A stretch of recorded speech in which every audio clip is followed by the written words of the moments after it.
Cordial saludo, bienvenidos a este martes 14 de julio de 2020, acercándonos a una gran fecha, una fecha muy importante para Colombia como es el 20 de julio. Precisamente el 20 de julio de 1810 se celebra el grito de independencia.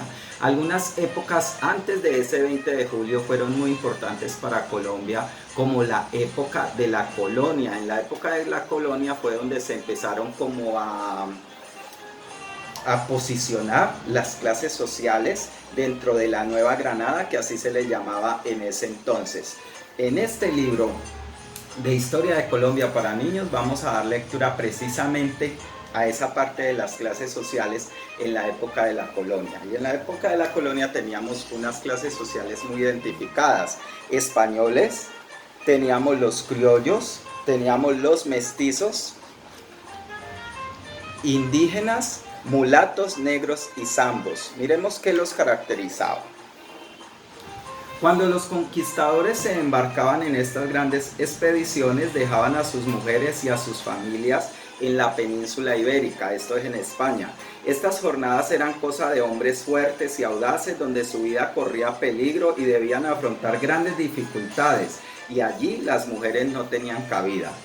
Esto hizo que al llegar a América los hombres se mezclaran con las aborígenes, mezcla de razas denominada mestizaje. En todas las conquistas se da un mestizaje, pero el de América fue muy explosivo y brutal, porque en la mayoría de los casos las indígenas no querían tener hijos con estos desconocidos.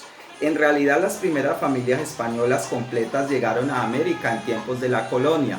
Entonces nace como la primera clase social de los españoles. Fueron personas que nacieron en la península ibérica, la mayoría venían de Andalucía, en general del sur de España y de Galicia. Por lo regular, habían adquirido sus fortunas en este nuevo mundo y eran dueños de grandes haciendas y numerosos esclavos. Los españoles puros ocupaban los cargos públicos más importantes y estaban en el primer lugar como clase social. Seguían los criollos. ¿Quiénes eran los criollos? Eran los hijos de los españoles, pero que habían nacido aquí en América. Entonces, hijo de español, pero nacido aquí, de español y española. La mayoría se dedicaban al comercio o eran hacendados. Tenían prohibido entrar al ejército y no los podían nombrar en cargos administrativos. Estos eran los criollos. Ahora hablemos de los mestizos. ¿Quiénes eran los mestizos? Ahí sí se empezó a mezclar. Eran los hijos de españoles e indígenas. Entonces era como la mezcla ya de un español, tiene hijo con una indígena. En la América Central se les llama también ladinos y en Brasil mamelucos. Nosotros en Colombia los llamamos mestizos. Se desempeñaban en diversos oficios y tenían pequeñas cantidades de tierra donde se dedicaban a la agricultura. No podían acceder a los cargos políticos ni militares, y aunque les estaba permitido llegar al clero, era para cargos bajos. Este grupo fue creciendo, pónganme cuidado, y hoy en día es el grupo humano mayoritario en Colombia. Es decir, creería que todos somos mestizos, Indígenas. Para estos tiempos de la colonia, los indígenas, aunque ya eran libres legalmente, es decir, ya no eran esclavos, eso no quería decir que hubieran logrado una vida mejor, porque quedaron relegados al papel de trabajadores, encomendados y mitayos, es decir, trabajaban por algo que se llamaba la mita. Y teníamos en el último escaño de las clases sociales los negros, mulatos y zambos.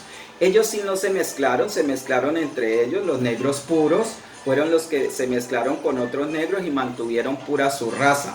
Cuando los negros se unían con blancos, a sus descendientes se les llamaba mulatos. Los hijos de indígenas y negros eran los zambos. Casi en su totalidad eran esclavos y trabajaban en las minas y en las haciendas. Estaban en la línea más baja de la pirámide social. Bueno, mis estimados estudiantes, con esta buena lectura de Historia de Colombia, los dejo en esta jornada. Que tengan un maravilloso día. Nos vemos mañana.